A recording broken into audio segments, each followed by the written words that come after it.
今天我们来做松脆好吃、奶香十足的海苔蛋卷。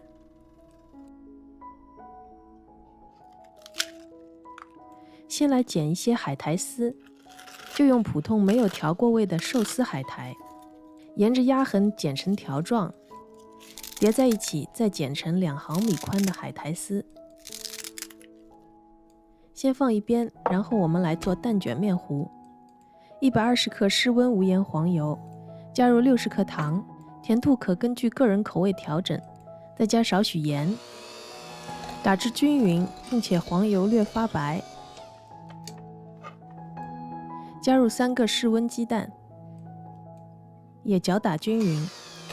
有些絮状的黄油没关系，加入低筋面粉，再打成均匀的面糊就可以了。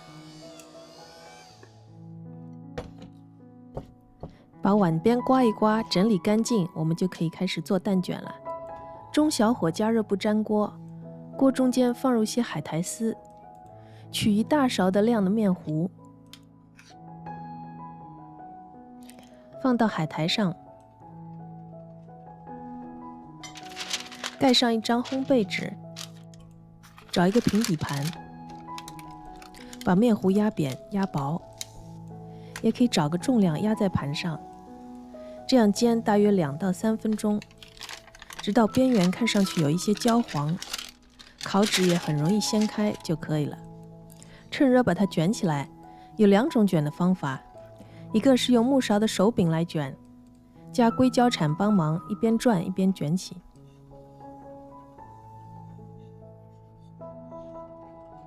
然后放盘子里放凉后变脆。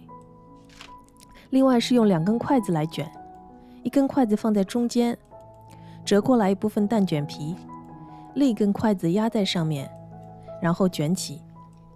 这个方法可能卷得不是很圆，但是卷得比较紧实。蛋卷都做好了，现在也都凉透，变得很脆了。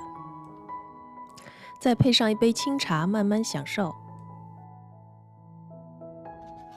掰开一颗看看，确实很脆，希望你也喜欢。我们下次再见。